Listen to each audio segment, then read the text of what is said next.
In today's video, we talk everything Junk Slabs. What are they? Are they here to stay? And more in today's video. Yo, what is going on, guys? Alien ESP here, back in the video. And as I just said, as you saw the title and thumbnail of this video, in today's video, we're just talking everything Junk Slabs. What are they? I'll tell you guys that first. Are they here to stay? How do they affect the market? And more. Let's get right into it, baby. Yeah, guys, I'm quickly just going to start off with what is a junk slab, because I don't want to go off talking about it for 10 odd minutes, which some of you guys possibly may not know, but it is quite a popular phrase within the Pokemon community. But if you don't know, I do have you here. So personally, I heard this phrase junk slab is a community made phrase. Pokemon didn't come up with it themselves, PSA didn't come up with it themselves, CGC Beckett, they didn't come up with it. It was just a Pokemon made saying by the community. Personally, I heard this from Squeak's Game World. I don't know if he made the saying himself. I'm not saying he did or didn't. That's where I heard it from, and you guys know by now that whenever I can give credit, I will give credit where it's due. I don't know if Squeak's Game World, you guys should check him out on YouTube if you haven't already. He's a great guy in the Pokemon community, one of the bigger faces that hopefully one day I'll be up there with him, one of the greats like SM Pratt, I always do say. But yeah, I found out this saying watching his great videos. I don't know if he came up with the saying, but if he did, there's his credit, and if he didn't, well, that's where I heard it from, so I just want to quickly let you guys know. So what is a junk slab? Essentially, it's sending in a lower valued card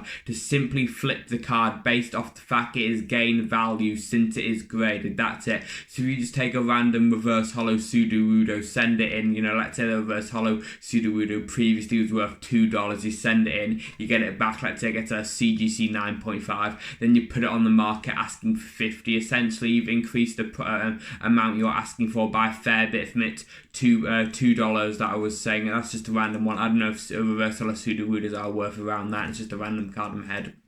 And then you're asking for $50 for this card, which you paid the grading fee, you paid the price for the card fee, you waited out, and now you're trying to make your profit. So that is essentially the whole idea of junk slabs. Or someone gets a low value card, grades it, puts it in that slab simply, and thinks the value has increased because it is in that plastic slab with that grade number telling the condition of this card. And this has been a pretty hot topic with with junk slabs. Are they good for the hobby? Is it a fair thing to be doing? And a more recent question, is it actually going to be staying in the hobby? I've seen people mention junk slabs over the past 6 months, I'd say, just throughout this boom in general, this 2021 boom. We need to come up with a cool name of that boom. The COVID crisis in Pokemon. Maybe that's something that came in my head random. We've got to come up with a cool name to call this boom, but for now it's the 2020-2021 boom. But are they going to stop? That you would think that would be halted as grading prices increase and turnaround also increase. So I do think this is very interesting. Of course, we will always see people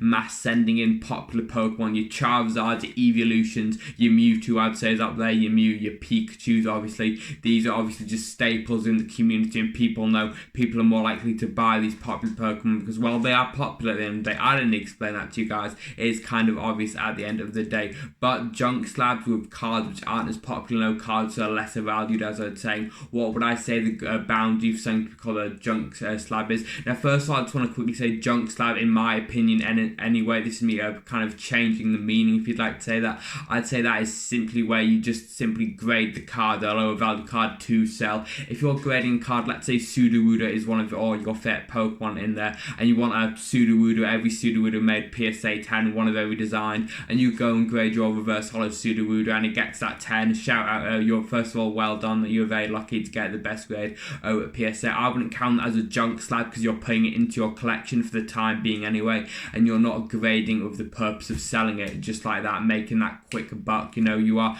putting in your collection. Maybe, who knows, later down the line you'll unfortunately have to sell that card. Who knows what can come up in your life, maybe a wedding, maybe something else. I'm not going to go into details.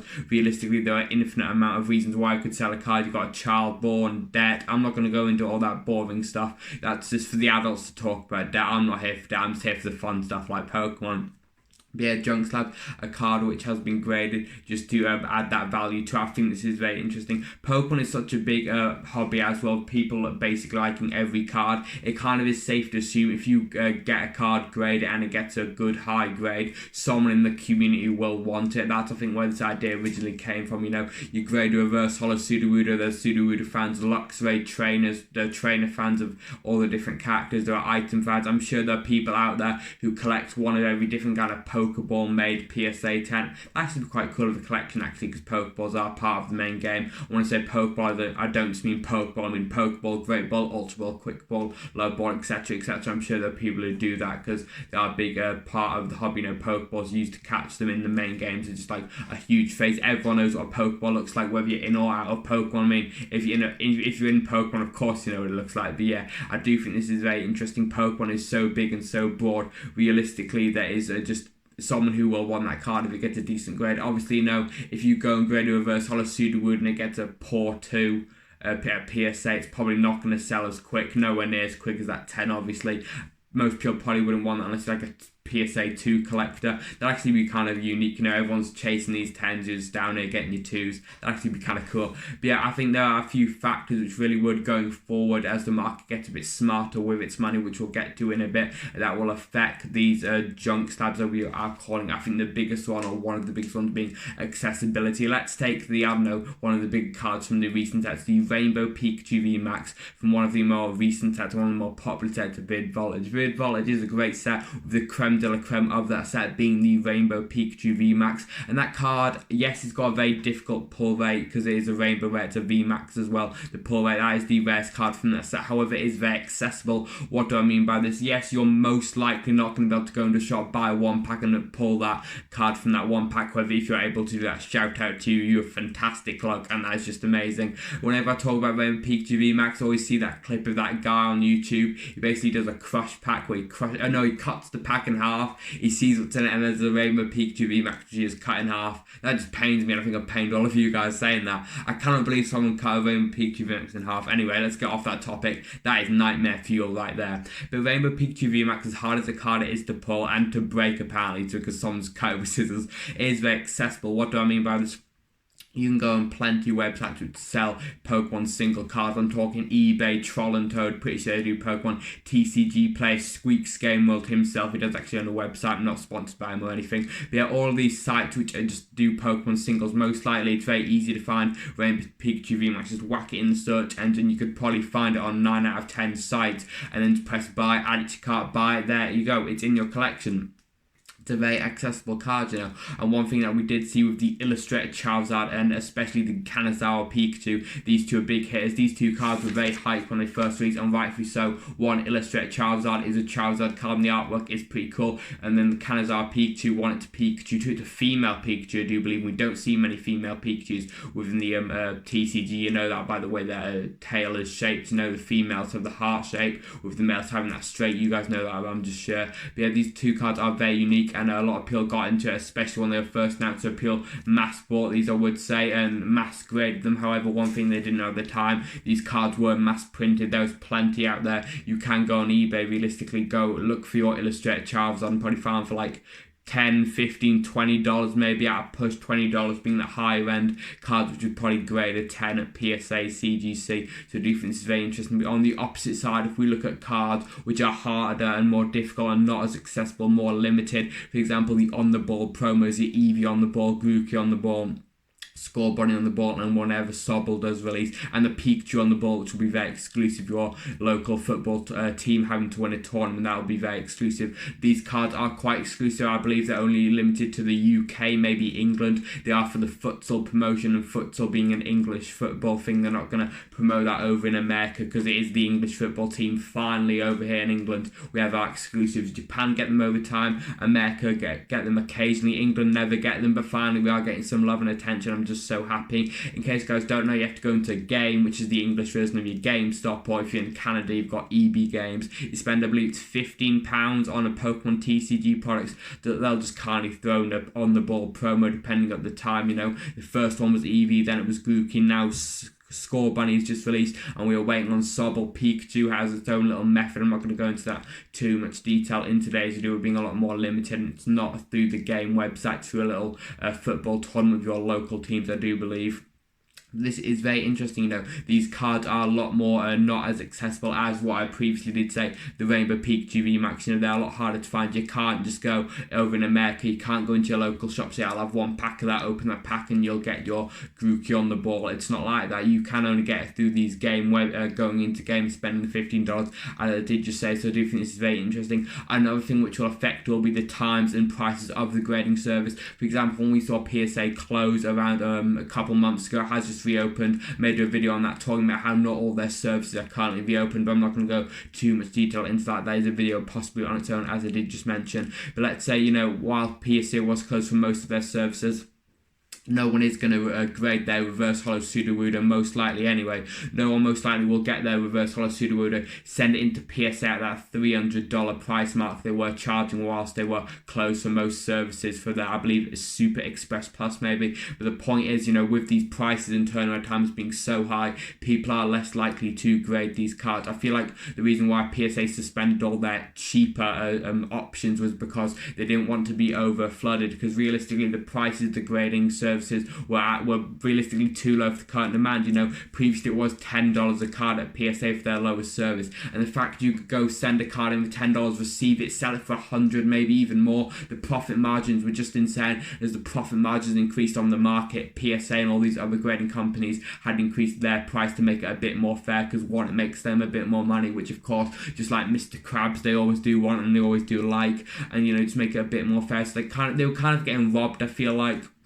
Yes, if you grade a card for $10 and put it on eBay for $250 and then it sells, yes, PSA themselves technically didn't lose out on any money, because it's not like they were buying the card or anything. They could have charged you a bit more and you're kind of out. It's not scamming the system, I don't really know how to say it. You're kind of taking advantage of the fact that these grading companies hadn't realised that Pokemon was worth so much. PSA knew sports were worth too much, but I feel like PSA didn't realise how much Pokemon was worth until this boom, which I think is kind of good. I know the price have increased for these Pokemon cards, which is upsetting, because if you're a seller, that decreases your profit margin, possibly having you to increase the amount you sell it, or if you're a collector like me, we have to pay more for the cards in the first place due to purely increasing the price of that card, since they want to make up that profit margin loss. So it kind of does negatively affect us. However, I totally understand it on their end. They could totally, increase their price, and people who still want to make a Pokemon grading business, selling graded cards, would have to follow suit that, or they could move to another grading company. However, we're seeing all the big hitters in the grading scene increase their prices. I believe BGS is totally closed, a bit similar to PSA, except for their high and more expensive grading services, and CGC hasn't, I do believe. However, they're so backlogged right now, I feel like they should just be able to prioritise their already existing customers. That's what PSA did at the end of the day. They were like, right, these people who've already sent us, we have to prioritise them. We have to, be able to say we are going to do the job on these cards that are already sent into or close the previous more cheap service levels. But yeah, that's a whole argument and a whole can of worms for another video. This grading scene is getting mad. We've got Junk Slabs, we've got people closing, we've got people selling them. The profit margins, everything is just crazy. Back to what I was saying, that spending $300 on a card to grade isn't worth it for those cards which on their own are probably worth, I'd say, 50 and below for Junk Slab. If we're going on people grading cards isn't worth as much to grade and then sell it on for more because it is graded simply, or maybe, I don't know, maybe 100 and above. I don't really know where the line goes for Junk Slab. At the end of the day, it's decided by you, how you value cards. There is no dictionary definition of that Junk Slab, so I think that is very interesting. One thing I like about Pokemon, all of these different ideas. Maybe you see Junk Slab as anything below 200 because you're more of a vintage collector, and obviously vintage have those higher prices, so cards below like 200 mark, even higher, aren't worth as much to you because you're one of the big dogs in the hobby and you're only collecting those big, more expensive, more scarce, more rare cards. That would totally make sense. But yeah, I do think this is very interesting, and I feel like for Junk Slabs to be a part of the hobby, I feel like the cost and time does need to come up, otherwise the risk just goes up.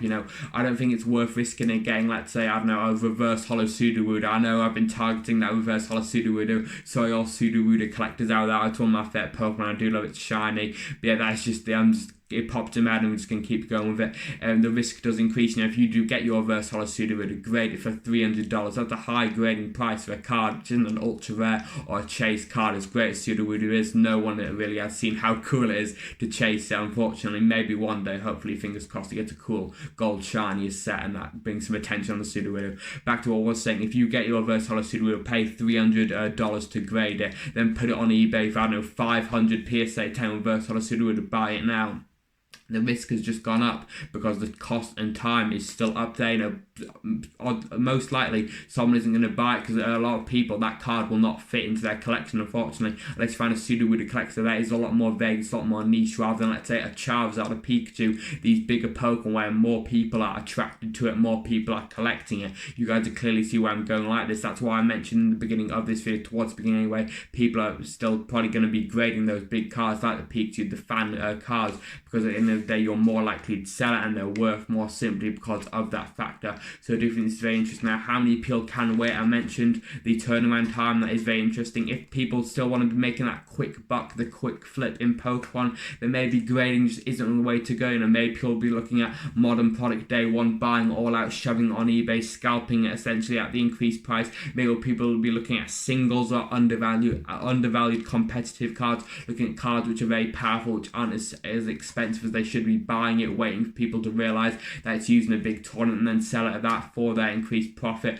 I do think this is very interesting. As the market becomes smarter, cards will probably take longer to sit on the market, whereas in the boom, you listed a card, it'd probably sell, PSA 10, because people are just all over this hobby. Because people are like, oh, if I buy that card, shove it in the closet for 20 odd years, I can probably increase my profit by a fair bit, which to an extent is kind of true. I've been totally transparent about this. Yes, you can make money in Pokemon. However, there are the chances you lose money, you break even, you lose a lot of money. We saw this when Logan Paul first joined and invested within Pokemon. A lot of people then bought in base set unlimited, I do believe it was. Yes, it was. And then they ended up getting burnt because I feel like people at the first saw base unlimited and were like, that is first edition, but it's not. They hadn't done enough research, a lot of them, and then ended up getting burned as the price just came down, plummeting. If you bought any of that high and it really was a high, I do apologise for that. But yeah, this is very interesting. Could we see graded cards decrease further than the actual true value because people just want to sell it now and make their money and evacuate Pokemon? They've had their good time in the hobby. Happy you guys enjoyed it. Maybe some of you stick around. If so, that is awesome. It is a great place to be. I do not blame you. So I do think this is very interesting. On one thing, if that does happen, people just quickly selling off their graded cards to make their bit of money and leaving it, like selling the cards out there below their true value. Is this buyer's season? That is common question of the day. Do you think this whole thing will lead to a buyer's season where we see people selling cards below their true value, so you're getting those good bargains? Is this buyer season? That is common question today. I don't think so yet. I think we'll see a dip, I'd say towards being a 2022. That's not financial advice or anything. I'm not saying that will be the dip. That's the time to buy in it. It may not be. Who knows? We can't complete it.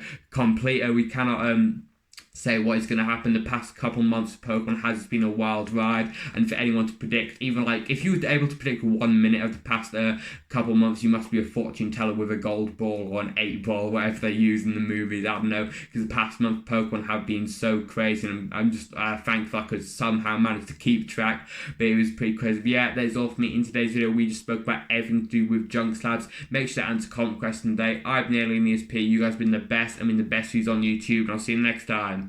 Peace.